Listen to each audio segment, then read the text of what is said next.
Kochi metro ഉദ്ഘാടനത്തിനുള്ള അവസാന ഒരുക്കവും പൂർത്തിയായി. നാളെ 11 മണിക്ക് കലൂർ സ്റ്റേഡിയത്തിൽ നടക്കുന്ന ചടങ്ങിൽ പ്രധാനമന്ത്രി നരേന്ദ്രമോദി മെട്രോയുടെ ഉദ്ഘാടനം നിർവഹിക്കും. പ്രധാനമന്ത്രി എത്തുന്നതിന്റെ ഭാഗമായി നഗരം കനത്ത പോലീസ് വലയത്തിലാണ്.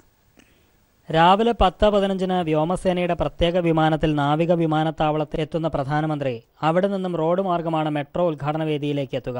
10:35 പാലാരിവട്ടം സ്റ്റേഷനിൽ മെട്രോയുടെ ഉദ്ഘാടനം നിർവഹിക്കുന്ന അദ്ദേഹം പത്തടിപ്പാലം വരെയും തിരിച്ച് പാലാരിവട്ടത്തേക്കും മെട്രോയിൽ യാത്ര ചെയ്യും.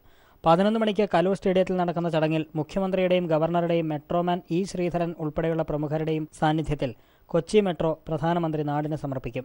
12:15 സെന്റ് തെരേസാസ് കോളേജിൽ PN പണിക്കർ ദേശീയ വാരാചരണം പ്രധാനമന്ത്രി ഉദ്ഘാടനം ചെയ്യും. തുടർന്ന് 1:05 നാവിക വിമാനത്താവളത്തിലെത്തുന്ന പ്രധാനമന്ത്രി അവിടുത്തെ ബോർഡ് റൂമിൽ മുഖ്യമന്ത്രിയും മന്ത്രിമാരുമായി കൂടിക്കാഴ്ച നടത്തും. പ്രധാനമന്ത്രിയുടെ സന്ദർശനം കണക്കിലെടുത്ത് വൻ സുരക്ഷയിലാണ് നഗരം. SPG ഉന്നത ഉദ്യോഗസ്ഥരുടെ നിർദ്ദേശപ്രകാരം സംസ്ഥാന പോലീസാണ് സുരക്ഷാ ക്രമീകരണങ്ങൾ ഒരുക്കിയിരിക്കുന്നത്. പ്രധാനമന്ത്രിയുടെ വാഹനവ്യൂഹം കടന്നുവരുന്ന വഴിയിൽ സുരക്ഷാ ഉദ്യോഗസ്ഥർ ട്രയൽ നടത്തി. കലൂർ സ്റ്റേഡിയത്തിന് സമീപം നിർമ്മിച്ച പന്തലിൽ 3500 പേരാണ് ചടങ്ങിനെത്തുക. ക്ഷണിക്കപ്പെട്ടവർക്ക് മാത്രമാണ് പ്രവേശനം അനുവദിച്ചിരിക്കുന്നത്. പ്രധാനമന്ത്രിയുടെ ഉദ്ഘാടനത്തിന് ശേഷം തിങ്കളാഴ്ച മുതലാണ് പൊതുജനങ്ങൾക്കായി മെട്രോ സർവീസ് ആരംഭിക്കുക. News bureau, Kochi.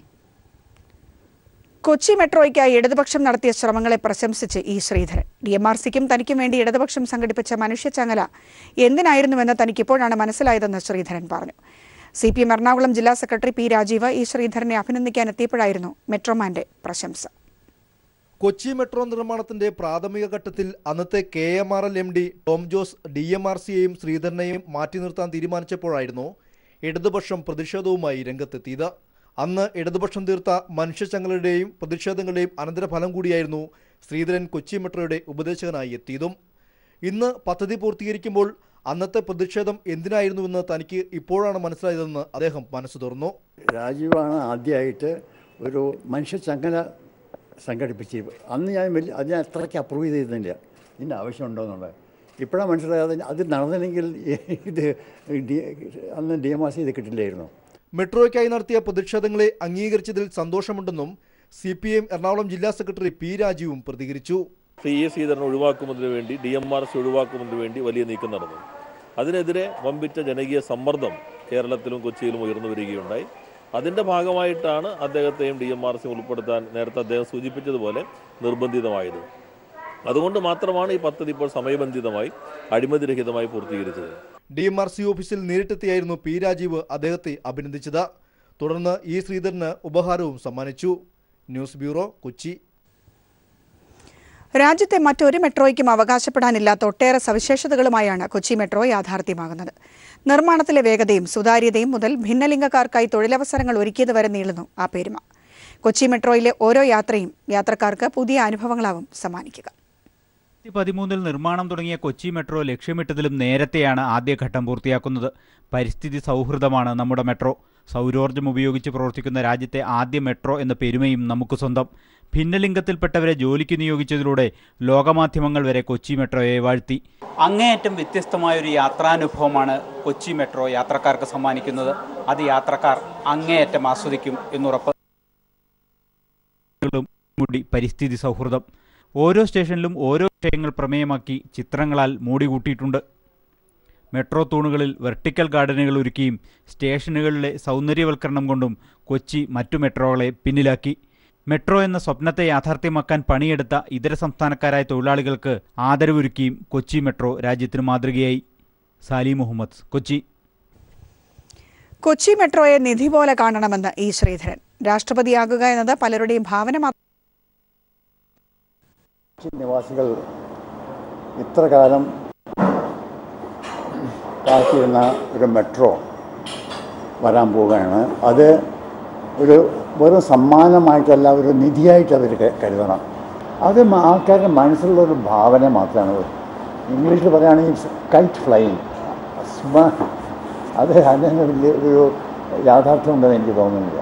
സ്വാമിയുടെ ജനനേന്ദ്രിയം മുറിച്ച കേസിൽ പെൺകുട്ടിയുടെ മൊഴി ശാസ്ത്രീയ തെളിവുകൾക്ക് വിരുദ്ധമെന്ന് പോലീസ്. സംഭവസ്ഥലത്ത് പെൺകുട്ടിയുടെ കാമുകൻ ഉണ്ടായിരുന്നില്ലെന്ന് പോലീസ് പറയുന്നു. മൊബൈലിന്റെ ടവർ ലൊക്കേഷനുകൾ പരിശോധിച്ചാണ് പോലീസ് ഈ നിഗമനത്തിൽ എത്തിയത്. ലിംഗം മുറിച്ച സംഭവത്തിൽ പെൺകുട്ടി പ്രതിയുടെ അഭിഭാഷകന് നൽകിയ കത്തിൽ പറയുന്ന കാര്യങ്ങൾക്ക് ഘടകവിരുദ്ധമായിട്ടാണ് ശാസ്ത്രീയ പരിശോധനാ ഫലങ്ങൾ പുറത്തുവരുന്നത്. സംഭവം നടക്കുന്ന സമയത്ത് താനും തന്റെ കാമുകനും മറ്റു രണ്ടുപേരും മുറിയിലുണ്ടായിരുന്നു എന്നാണ് പെൺകുട്ടി ഇന്നലെ വെളിപ്പെടുത്തിയത്. എന്നാൽ കാമുകന്റെ മൊബൈൽ ടവർ ലൊക്കേഷൻ പരിശോധിച്ചതിൽ സംഭവം നടന്ന സമയത്ത് അയാൾ യാത്രയിലായിരുന്നു എന്നാണ് പോലീസ് കണ്ടെത്തിയിരിക്കുന്നത്. തിരുവനന്തപുരത്തു നിന്നും കൊട്ടാരക്കര വരെ പോയ കാമുകൻ രാത്രി 1 മണിയോടുകൂടി പെൺകുട്ടിയുടെ ആവശ്യപ്രകാരം തിരുവനന്തപുരത്തേക്ക് തിരിച്ചെത്തി. വൈകിട്ട് 9 മണി മുതൽ രാത്രി വളരെ വൈകും വരെ ഇരുവരും തമ്മിൽ ഫോണിലൂടെ ബന്ധപ്പെട്ടിരുന്നതായും ശാസ്ത്രീയ പരിശോധനാ ഫലത്തിൽ വെളിവാകുന്നു. ഇതിൽ നിന്ന് ഒരു കാര്യം വ്യക്തമെന്ന് പോലീസ് അനുമാനിക്കുന്നു. സംഭവത്തിൽ പെൺകുട്ടിയുടെ കാമുകന് നേരിട്ട് പങ്കാളിത്തമില്ല. ഇതോടെ പെൺകുട്ടി അഭിഭാഷകൻ അയച്ച കത്തും ഇരുവരും തമ്മിൽ നടത്തിയ ഫോൺ സംഭാഷണവും മറ്റൊരാളുടെ പ്രേരണയിലാണെന്നാണ് പോലീസ് സംശയിക്കുന്നത്. പെൺകുട്ടി അടിക്കടി മൊഴിമാറ്റുന്നതിന്റെ സാഹചര്യം പരിശോധിക്കുന്നതിനായി പ്രതിയുടെ അഭിഭാഷകൻ കോടതിയിൽ നൽകിയ കത്തും ഓഡിയോ ടേപ്പും പോലീസ് കസ്റ്റഡിയിൽ വാങ്ങും. പെൺകുട്ടിയെയും വീട്ടുകാരെയും വീണ്ടും ചോദ്യം ചെയ്യാൻ പോലീസ് ഉദ്ദേശിക്കുന്നുണ്ട്. മൊബൈൽ ടവർ ലൊക്കേഷൻ പരിശോധനാ ഫലങ്ങൾ കൂടി പുറത്തുവന്നതോടെ ലിംഗം മുറിച്ച കേസ് കൂടുതൽ ദുരൂഹതയേറുകയാണ്. എസ് ജീവൻകുമാർ, തിരുവനന്തപുരം. സ്വാമി ഗംഗേശാനന്ദയുടെ ലിംഗം ഛേദിച്ച സംഭവത്തിൽ വെളിപ്പെടുത്തലുമായി എത്തിയ പെൺകുട്ടിയുടെ ശബ്ദരേഖ പുറത്ത്. സ്വാമി ഗംഗേശാനന്ദയുടെ അഭിഭാഷകനുമായി പെൺകുട്ടി നടത്തിയ ഫോൺ സംഭാഷണമാണ് പുറത്തുവന്നത്. സ്വാമിയുമായി ലൈംഗിക ബന്ധം ഉണ്ടായിരുന്നില്ലെന്നും ഇരുട്ടത്ത് കത്തിവീശിയത് താനാണെന്നും ഇത്രയും വലിയ മുറിവുണ്ടാകുമെന്ന് കരുതിയിരുന്നില്ലെന്നും പെൺകുട്ടി ഫോണിൽ പറയുന്നുണ്ട്. മൊഴിയിൽ പറഞ്ഞ കാര്യങ്ങൾ പോലീസ് കെട്ടിച്ചമച്ചതാണെന്നും പെൺകുട്ടി അഭിഭാഷകനോട് വെളിപ്പെടുത്തുകയാണ്. അതേസമയം പെൺകുട്ടി മൊഴി മാറ്റാനിടയാക്കിയ സാഹചര്യം പരിശോധിക്കുമെന്ന് വനിതാ കമ്മീഷൻ അറിയിച്ചു. സ്വാമി ഗംഗേശാനന്ദയുടെ ലിംഗം ഛേദിച്ച സംഭവത്തിൽ പുതിയ വെളിപ്പെടുത്തൽ കത്തിന്റെ രൂപത്തിൽ നടത്തിയാണ് പെൺകുട്ടി രംഗത്തെത്തിയത്. ഗംഗേശാനന്ദയുടെ അഭിഭാഷകൻ അയച്ച കത്തിൽ സ്വാമി ഗംഗേശാനന്ദ തന്നെ ലൈംഗികമായി പീഡിപ്പിച്ചിട്ടില്ലെന്ന് പെൺകുട്ടി വെളിപ്പെടുത്തിയിരുന്നു. കത്തിൽ പറഞ്ഞ കാര്യങ്ങൾ അഭിഭാഷകനുമായി ഫോണിൽ സംസാരിക്കുന്നതിന്റെ ശബ്ദരേഖയാണ് പീപ്പിൾ TV പുറത്തുവിട്ടത്. സ്വാമിയുമായി യാതൊരു തരത്തിലുമുള്ള ലൈംഗിക ബന്ധവും പുലർത്തിയിരുന്നില്ല. സ്വാമിയും താനുമായുള്ളത് പിതാവ് പുത്രി ബന്ധമായിരുന്നു. സ്വാമി ഗംഗേശാനന്ദ തന്റെ കുടുംബത്തെ സാമ്പത്തികമായി സഹായിച്ചിട്ടേ ഉള്ളൂ, ചതിച്ചിട്ടില്ല. ഇക്കാര്യങ്ങളും പെൺകുട്ടി ഫോൺ സംഭാഷണത്തിലൂടെ വെളിപ്പെടുത്തുന്നുണ്ട്. അപ്പൊ രേഷ്മയും സ്വാമിയുമായിട്ട് ഒരു father daughter relationship, father daughter type of relationship ആയിരുന്നു. അപ്പൊ ഇറ്റ് ഈസ് നോട്ട് സെക്സ്.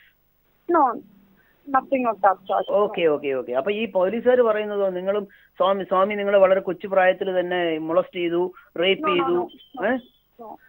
സ്വാമിയുടെ ലിംഗം മുറിക്കാനായി കത്തിവീശിയത് താനാണ്. ഇത്രയും വലിയ മുറിവുണ്ടാകുമെന്ന് താൻ കരുതിയിരുന്നില്ല. അയ്യപ്പദാസ് പറഞ്ഞിട്ടാണ് എല്ലാം ചെയ്തത്. പോലീസ് രേഖപ്പെടുത്തിയ മൊഴിയിലെ കാര്യങ്ങൾ കെട്ടിച്ചമച്ചതാണ്. അമ്മയുമായി സ്വാമിക്ക് ലൈംഗിക ബന്ധമില്ലെന്നുമാണ് അഭിഭാഷകൻ ശാസ്തമംഗലം അജിത്തിനോട് ഫോണിൽ പെൺകുട്ടി തുറന്നു പറഞ്ഞിരിക്കുന്നത്. ഇത്രയും സ്നേഹമുള്ള ആളോട് ഞാൻ ഇത്രയും നാൾക്ക് ശേഷം ചെന്നപ്പോ എനിക്ക് അത്രയൊന്നും പറ്റില്ല. എന്റെ കൈയൊക്കെ പറ്റിട്ടുണ്ടായിരുന്നു. എന്നിട്ടും തലയിൽ അടുപ്പിച്ച് എങ്ങനെയൊന്ന് ഞാൻ വീശി അത്ര എനിക്ക് ഓർമ്മയുള്ളൂ. കാര്യം ഇരുട്ട I didn't see anything and then I just ran out. Swami ഗംഗേശാനന്ദയുടെ ജാമ്യാപേക്ഷ ഈ മാസം 19-ന് കോടതി പരിഗണിക്കും. കത്തും ശബ്ദരേഖയും പ്രതിഭാഗം അഭിഭാഷകൻ കോടതിയിൽ ഹാജരാക്കിയിട്ടുണ്ട്. അതേസമയം പെൺകുട്ടിയുടെ കത്തിലെ വെളിപ്പെടുത്തലും ഫോണിലെ സ്ഥിരീകരണവുമൊക്കെ കേസിന്റെ ദിശ തന്നെ മാറ്റിമറിച്ചിരിക്കുകയാണ്. Sunil Arimanoor, news bureau, Thiruvananthapuram. സ്വാമി ഗംഗേശാനന്ദയുടെ ലിംഗം ഛേദിച്ച സംഭവത്തിൽ പെൺകുട്ടി മൊഴിമാറ്റാൻ ഉണ്ടായ സാഹചര്യത്തെക്കുറിച്ച് പരിശോധിക്കുമെന്ന് സംസ്ഥാന മനുഷ്യാവകാശ കമ്മീഷൻ അധ്യക്ഷ MC ജോസഫൈൻ പറഞ്ഞു. ആവശ്യമെങ്കിൽ പെൺകുട്ടിയുമായി കൂടിക്കാഴ്ച നടത്തുമെന്നും MC ജോസഫൈൻ വാർത്താസമ്മേളനത്തിൽ കൂട്ടിച്ചേർത്തു. വനിതാ കമ്മീഷൻ നടത്തിയ മെഗാ അദാലത്തിൽ ആകെ ലഭിച്ച 200 പരാതികളിൽ 91 എണ്ണത്തിലും തീർപ്പ് കൽപ്പിച്ചുവെന്നും ചെയർപേഴ്സൺ അറിയിച്ചു. അതെന്താണെന്ന് അന്വേഷിക്കണം. ആ കുട്ടിയുടെ മാനസികാവസ്ഥ എന്താണെന്ന് അന്വേഷിക്കണം. അതിനൊക്കെ ഇവിടെ കോടതിയുടെ മുൻപിലിരിക്കുന്ന കേസിൽ കോടതിക്ക് അതിന് ബാധ്യതയുണ്ടല്ലോ. ഇന്നലത്തെ സംഭവത്തോടുകൂടി ഇന്നിപ്പോൾ നമ്മൾ അദാലത്തിലാണ്. അപ്പോൾ തീർച്ചയായിട്ടും ഞങ്ങൾ പോയിട്ട് അന്വേഷിക്കും. അതിലൊന്നും സംശയമൊന്നുമില്ല. എന്താണ് ഇങ്ങനെ ഉണ്ടായതെന്ന് ആ കുട്ടിയെ കാണാനായിട്ട് നമ്മൾ ശ്രമിക്കും. സംസ്ഥാനത്ത് പകർച്ചപ്പനി പടരുന്ന പശ്ചാത്തലത്തിൽ ചികിത്സാ സംവിധാനങ്ങൾ ഊർജിതമാക്കി മെഡിക്കൽ കോളേജുകൾ. പ്രത്യേക പനി വാർഡുകൾ തുറന്നും ആവശ്യത്തിന് ഡോക്ടർമാരെയും ജീവനക്കാരെയും നിയമിച്ചും പ്രത്യേക ലാബ് സൗകര്യം ഒരുക്കിയുമാണ് മെഡിക്കൽ കോളേജുകൾ പകർച്ചപ്പനിയെ നേരിടുന്നത്. അതിനിടെ ഇന്ന് മാത്രം 10 പനിമരണമാണ് സംസ്ഥാനത്ത് റിപ്പോർട്ട് ചെയ്തത്. ഇതിൽ 4 പേർ ഡെങ്കിപ്പനി ബാധിച്ച് മരിച്ചതായാണ് കണക്ക്. സംസ്ഥാനത്ത് പകർച്ചപ്പനി വ്യാപകമാകുന്ന പശ്ചാത്തലത്തിലാണ് ഇത് തടയാൻ മികച്ച ചികിത്സാ സൗകര്യവും മരുന്നും ലഭ്യമാക്കി മെഡിക്കൽ കോളേജുകൾ സജ്ജമായിരിക്കുന്നത്. പനി പരിശോധിച്ച് കാറ്റഗറി തിരിച്ച് ചികിത്സ ലഭ്യമാക്കാനായി പ്രത്യേക വാർഡുകൾ മെഡിക്കൽ കോളേജുകളിൽ തുറന്നിരിക്കുന്നു. തിരുവനന്തപുരം മെഡിക്കൽ കോളേജിൽ പനിക്കായി പ്രത്യേക വാർഡ് പ്രവർത്തിച്ചു തുടങ്ങി. നിരവധി രോഗികളാണ് ഇവിടെ ചികിത്സ തേടിയെത്തിയിരിക്കുന്നത്. കൂടാതെ പ്രത്യേക പനി ICUവും സജ്ജമാണ്. ചികിത്സ നടത്താൻ കൂടുതൽ ഡോക്ടർമാരെയും നഴ്സുമാരെയും നിയമിച്ചിട്ടുണ്ട്. 100 താൽക്കാലിക ജീവനക്കാരെ പുതുതായി മെഡിക്കൽ കോളേജിൽ മാത്രം നിയമിച്ചു. രോഗികളുടെ എണ്ണത്തിൽ ക്രമാതീതമായ വർധനവുണ്ടായതിനെ തുടർന്നാണ് 60 നഴ്സിംഗ് അസിസ്റ്റന്റുമാരെയും 7 ലാബ് ടെക്നീഷ്യന്മാരെയും ഉൾപ്പെടെ 100 പേരുടെ താൽക്കാലിക നിയമനം. മെഡിക്കൽ കോളേജിൽ ശുചീകരണ പ്രവർത്തനവും കാര്യക്ഷമമാക്കിയിരിക്കുകയാണ്. ആശുപത്രി സൂപ്രണ്ട് ഡോക്ടർ ഷർമദ്. പ്ലേറ്റ്ലെറ്റിൻ്റെ ആവശ്യകത അങ്ങനെയുള്ള രോഗികൾ കൂടുതലാണ്. അപ്പോൾ അങ്ങനെ വരുന്ന രോഗികൾക്ക് വേണ്ടി പ്രത്യേക പനി വാർഡ് തുടങ്ങി. ആ പനി വാർഡിൽ 40ഓളം ബെഡുണ്ട്. അവിടെ എല്ലാ രോഗികളെയും ഈ പനിയായി വരുന്ന ഡയഗ്നോസ് ചെയ്ത പനികളെ ആ ബെഡുകളിൽ മരുന്ന് ആലേപനം ചെയ്ത കൊതുക് വലയ്ക്കുള്ളിലാണ് കിടത്തിയിരിക്കുന്നത്. ഡെങ്കിപ്പനി ബാധിച്ചെത്തുന്നവർക്ക് രക്തത്തിന്റെ വിവിധ ഘടകങ്ങൾ ലഭ്യമാക്കാനായി പ്രത്യേക ബ്ലഡ് ബാങ്കും മെഡിക്കൽ കോളേജിൽ ക്രമീകരിച്ചിട്ടുണ്ട്. ഇതിനൊക്കെ പുറമെ എല്ലാ ജില്ലാ ആശുപത്രികളിലും ആവശ്യാനുസരണം പ്രത്യേക പനി വാർഡുകൾ ആരംഭിക്കാൻ അധികൃതർ നിർദ്ദേശം നൽകിയിരിക്കുകയാണ്. സംസ്ഥാനത്ത് പകർച്ചപ്പനി പടർന്നു പിടിക്കുന്ന സാഹചര്യത്തിൽ തന്നെയാണ് ആരോഗ്യവകുപ്പ് ശക്തമായ മുൻകരുതൽ നടപടികളുമായി മുന്നോട്ട് പോകുന്നത്. ഇതിന്റെ ഭാഗമായി തന്നെയാണ് തിരുവനന്തപുരം മെഡിക്കൽ കോളേജിലും പനി തടയുന്നതിന് വേണ്ടിയിട്ടുള്ള ശക്തമായിട്ടുള്ള നടപടികളുമായി അധികൃതർ മുന്നോട്ട് പോകുന്നത്. ക്യാമറമാൻ കുമാറിനൊപ്പം സുനിൽ അരുമാനോ. ബാങ്ക് അക്കൗണ്ടുകൾക്ക് ആധാർ നിർബന്ധമാക്കി കേന്ദ്രം. ഡിസംബർ 31-നകം ആധാർ ബന്ധിപ്പിക്കാത്ത അക്കൗണ്ടുകൾ അസാധുവാകും. പിന്നീട് ആധാർ ലിങ്ക് ചെയ്താൽ മാത്രമേ ഇടപാട് നടത്താനാകൂ. 50,000 രൂപയ്ക്ക് മുകളിലുള്ള എല്ലാ ഇടപാടുകൾക്കും ആധാർ നിർബന്ധമാണ്. ആധാർ വിവരങ്ങൾ സുരക്ഷിതമല്ലെന്ന ആശങ്കയിൽ കേന്ദ്രത്തോട് സുപ്രീംകോടതി വിശദീകരണം ആവശ്യപ്പെട്ടതിനിടയിലാണ് പുതിയ ഈ ഉത്തരവ്. Pan card, SIM card, IT return എന്നിവയ്ക്ക് ആധാർ കാർഡ് നിർബന്ധമാക്കിയതിന് പിന്നാലെയാണ് ബാങ്ക് അക്കൗണ്ടുകൾക്കും ആധാർ കാർഡ് നിർബന്ധമാക്കി കേന്ദ്ര റവന്യൂ മന്ത്രാലയത്തിന്റെ ഉത്തരവ്. നിലവിലെ ബാങ്ക് അക്കൗണ്ടുകൾ ഡിസംബർ 31-നകം ആധാറുമായി ബന്ധിപ്പിക്കണം. ഡിസംബർ 31-ന് ശേഷവും ആധാർ ലിങ്ക് ചെയ്യാത്ത അക്കൗണ്ടുകൾ താൽക്കാലികമായി അസാധുവാകും. പിന്നീട് ആധാറുമായി ബന്ധിപ്പിക്കുന്നതുവരെ അക്കൗണ്ടുകൾ പ്രവർത്തന സജ്ജമാകില്ല. 50,000 രൂപയ്ക്ക് മുകളിലുള്ള എല്ലാ ഇടപാടുകൾക്കും ആധാർ നിർബന്ധമാക്കി. ബാങ്ക് അക്കൗണ്ടുകൾ തുടങ്ങുന്നതിനും ആധാർ നമ്പർ നിർബന്ധമാണ്. നികുതി വെട്ടിപ്പ് തടയുന്നതിന്റെ ഭാഗമായി ആധാർ നമ്പറുകൾ ബാങ്ക് അക്കൗണ്ടുകളുമായി ഉടനടി ബന്ധിപ്പിക്കണമെന്ന് നേരത്തെ IT മന്ത്രാലയവും നിർദ്ദേശം നൽകിയിരുന്നു. എന്നാൽ ആധാർ കാർഡിലെ വിവരങ്ങൾ സുരക്ഷിതമല്ലെന്ന ആശങ്ക വർദ്ധിച്ചുവെന്നും ഇത് പരിഹരിക്കാൻ കേന്ദ്രം നടപടി സ്വീകരിച്ചത് വ്യക്തമാക്കണമെന്നും സുപ്രീംകോടതി കഴിഞ്ഞയാഴ്ച ചൂണ്ടിക്കാട്ടിയിരുന്നു. നിലവിൽ ആധാർ കാർഡ് ഉള്ളവർ പാൻ കാർഡുമായി ബന്ധിപ്പിക്കണമെന്നും എന്നാൽ പുതിയ ആധാർ കാർഡ് എടുക്കാൻ നിർദ്ദേശിക്കാൻ സുപ്രീംകോടതിക്കാകില്ലെന്നും കഴിഞ്ഞയാഴ്ച കോടതി വ്യക്തമാക്കിയിരുന്നു. ഇക്കാര്യത്തിൽ വിശദീകരണം നൽകും മുമ്പാണ് കേന്ദ്രത്തിന്റെ പുതിയ ഉത്തരവ്. News bureau, Delhi. തെരഞ്ഞെടുപ്പിനുള്ള സ്ഥാനാർത്ഥി നിർണയത്തിൽ സമവായത്തിലെത്താതെ ഭരണപക്ഷവും പ്രതിപക്ഷവും. പ്രതിപക്ഷ പാർട്ടികളുമായി BJP നിയോഗിച്ച രാജ്നാഥ് സിംഗും വെങ്കയ്യ നായിഡുവും നടത്തിയ ചർച്ചയിലും സമവായത്തിലെത്താൻ കഴിഞ്ഞില്ല. സീതാറാം യെച്ചൂരിയും സോണിയാഗാന്ധിയുമായി നടത്തിയ ചർച്ചയിൽ BJPയുടെ സ്ഥാനാർത്ഥി ആരാണെന്ന് കേന്ദ്രസമിതി വ്യക്തമാക്കിയിട്ടില്ല. ഭരണകക്ഷി തീരുമാനം പ്രഖ്യാപിക്കാതെ ചർച്ചയിൽ കാര്യമില്ലെന്ന കൂടിക്കാഴ്ചയ്ക്ക് ശേഷം സീതാറാം യെച്ചൂരി പ്രതികരിച്ചു. രാഷ്ട്രപതി തെരഞ്ഞെടുപ്പിൽ പൊതു സ്ഥാനാർത്ഥിയുമായി മുന്നോട്ടു പോകാനുള്ള സമവാക്യങ്ങളുമായാണ് BJP നിയോഗിച്ച സമിതി അംഗങ്ങളായ രാജ്നാഥ് സിംഗും വെങ്കയ്യ നായിഡുവും സോണിയാഗാന്ധിയും സീതാറാം യെച്ചൂരിയുമായി കൂടിക്കാഴ്ച നടത്തിയത്. ഭരണകക്ഷിയുടെ സ്ഥാനാർത്ഥി പൊതുസമ്മതനാണെങ്കിൽ എതിർ സ്ഥാനാർത്ഥിയെ നിർത്തില്ലെന്ന പ്രതിപക്ഷ തീരുമാനത്തിന്റെ പശ്ചാത്തലത്തിലായിരുന്നു കൂടിക്കാഴ്ച. കോൺഗ്രസ് അധ്യക്ഷ സോണിയാഗാന്ധിയുടെ വസതിയിൽ വെച്ച് നടത്തിയ കൂടിക്കാഴ്ചയിൽ സ്ഥാനാർത്ഥികളുടെ പേരുകളൊന്നും ചർച്ചയായില്ലെന്ന് ഗുലാം നബി ആസാദ് പ്രതികരിച്ചു. തുടർന്ന് AKG ഭവനിലെത്തിയ 2 കേന്ദ്രമന്ത്രിമാരും CPM ജനറൽ സെക്രട്ടറി സീതാറാം യെച്ചൂരിയുമായി കൂടിക്കാഴ്ച നടത്തി.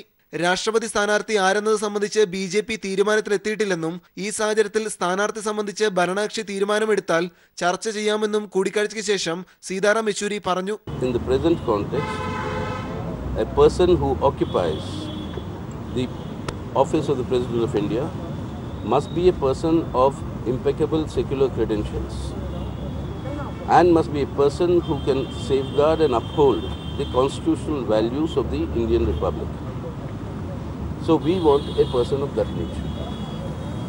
So if you have any such suggestions, we ask the government to tell us. They said that they have not yet zeroed in on anybody. വിദേശകാര്യമന്ത്രി സുഷമ സ്വരാജ്, ലോക്സഭാ സ്പീക്കർ സുമിത്ര മഹാജൻ, ദളിത് മുഖവും ജാർഖണ്ഡ് ഗവർണറുമായി ദ്രൗപദി മുർമു എന്നിവരാണ് ഭരണപക്ഷ പരിഗണനയിലുള്ളത്. സുഷമ സ്വരാജിനെയാണ് തെരഞ്ഞെടുക്കുന്നതെങ്കിൽ എതിർക്കില്ലെന്ന് NCPയും BSPയും കഴിഞ്ഞ ദിവസം ഇരു കേന്ദ്രമന്ത്രിമാരുമായുള്ള കൂടിക്കാഴ്ചയിൽ വ്യക്തമാക്കിയിരുന്നു. ഭരണപക്ഷ സ്ഥാനാർത്ഥി BJP RSS പശ്ചാത്തലത്തിൽ നിന്നാണെങ്കിൽ പൊതുസമ്മതനായ എതിർ സ്ഥാനാർത്ഥിയെ പ്രഖ്യാപിക്കാനാണ് പ്രതിപക്ഷ തീരുമാനം. മുൻ ലോക്സഭാ സ്പീക്കർ മീരാകുമാർ, ഗാന്ധിയുടെ ചെറുമകൻ ഗോപാൽ കൃഷ്ണ ഗാന്ധി എന്നിവരും പ്രതിപക്ഷ പരിഗണനയിൽ സജീവമാണ്. E. ശ്രീധരനെ രാഷ്ട്രപതി സ്ഥാനാർത്ഥിത്വത്തിലേക്ക് പരിഗണിക്കുമോ എന്ന ചോദ്യത്തിന് ഇതെല്ലാം ചർച്ചയിലുണ്ടായെന്നായിരുന്നു CPM ജനറൽ സെക്രട്ടറി സീതാറാം യെച്ചൂരിയുടെ പ്രതികരണം. രാഷ്ട്രപതി സ്ഥാനാർത്ഥി നിർണയത്തിൽ പ്രതിപക്ഷ പാർട്ടികളുമായി സംയമനത്തിലെത്തുന്നതിനേക്കാൾ പ്രതിപക്ഷത്തിന്റെ നിലപാടറിയാനാണ് ഇന്ന് കേന്ദ്രം ശ്രമിച്ചത്. വിഷയത്തിൽ പ്രതിപക്ഷ മത്സരം ഒഴിവാക്കാൻ ശ്രമിച്ചുവെന്നും BJPക്ക് അവകാശപ്പെടാം. ക്യാമറമാൻ ശൈലേഷ് കല്ലായിക്കൊപ്പം മനുശങ്കർ, ദില്ലി. ജമ്മു കശ്മീരിലെ അനന്ത്നാഗ് ജില്ലയിലുണ്ടായ ഭീകരാക്രമണത്തിൽ 6 പോലീസുകാർ കൊല്ലപ്പെട്ടു. പോലീസ് വാഹനത്തിന് നേരെ ഭീകരർ ആക്രമണം നടത്തുകയായിരുന്നു. സബ് ഇൻസ്പെക്ടർ ഉൾപ്പെടെ 6 പോലീസുകാരാണ് കൊല്ലപ്പെട്ടത്. വാഹനത്തിലെ എല്ലാ പോലീസുകാരും കൊല്ലപ്പെട്ടുവെന്ന് ഉറപ്പാക്കിയ ശേഷമാണ് ഭീകരർ സ്ഥലം വിട്ടതെന്നാണ് റിപ്പോർട്ടുകൾ. 8 വർഷമായി പൂട്ടിക്കിടന്ന തിരുവനന്തപുരം വെങ്ങാനൂരിലെ അയ്യങ്കാളി സ്മൃതി മണ്ഡപം പൊതുജനങ്ങൾക്ക് തുറന്നുകൊടുത്തു. പിന്നോക്കക്ഷേമ മന്ത്രി A.K. ബാലനുമായി പട്ടികജാതി ക്ഷേമ സമിതി ഉൾപ്പെടെയുള്ള സംഘടനകൾ നടത്തിയ ചർച്ചയിലാണ് മണ്ഡപം തുറക്കാൻ തീരുമാനമായത്. ചർച്ചയിൽ K. Somaprasad MP, B. Sathyan MLA, മുൻ MP S. അജയ്കുമാർ തുടങ്ങിയവർ പങ്കെടുത്തു. ഭൂമിയുടെ ഉടമസ്ഥാവകാശത്തെ ചൊല്ലിയുള്ള തർക്കം കാരണമാണ് വർഷങ്ങളായി അയ്യങ്കാളി സ്മൃതി മണ്ഡപം അടഞ്ഞുകിടന്നത്. പുലേ മഹാസഭയും സാധുജന പരിപാലന യോഗവും തമ്മിൽ ഉടമസ്ഥാവകാശം ഉന്നയിച്ചായിരുന്നു നിയമപോരാട്ടം. മന്ത്രിയുടെ നിർദ്ദേശം വന്നയുടൻ നെയ്യാറ്റിൻകര തഹസീൽദാർ എത്തി പാഞ്ചജന്യം തുറന്നുകൊടുത്തു. ഇതേ തുടർന്ന് സർക്കാരിന് അഭിവാദ്യം അർപ്പിച്ച പട്ടികജാതി ക്ഷേമ സമിതിയുടെ നേതൃത്വത്തിൽ വെങ്ങാനൂരിൽ ആഹ്ലാദ പ്രകടനം നടത്തി. തുടർന്ന് ചേർന്ന പൊതുസമ്മേളനം K. സോമപ്രസാദ് MP ഉദ്ഘാടനം ചെയ്തു. പൊതുജനങ്ങൾക്കായി നാഷണൽ ചൈൽഡ് ഡെവലപ്മെന്റ് കൗൺസിൽ സംഘടിപ്പിക്കുന്ന ക്യാമ്പിന് തൊടുപുഴയിൽ തുടക്കമായി. 20-ാം തീയതി വരെ നീളുന്ന camp Thodupuzha municipality chairperson Safiya Jabbar ഉദ്ഘാടനം ചെയ്തു. ലോകപ്രശസ്ത ട്രെയിനിംഗ് മാസ്റ്റർ ബാബ അലക്സാണ്ടറിന്റെ നേതൃത്വത്തിലാണ് ക്യാമ്പ്. വ്യക്തിത്വ വികാസം, മാനസിക ഉല്ലാസം തുടങ്ങിയ വിഷയങ്ങളെ അടിസ്ഥാനമാക്കിയുള്ള ക്യാമ്പിന്റെ ഭാഗമായി കലാമത്സരങ്ങളും അരങ്ങേറും.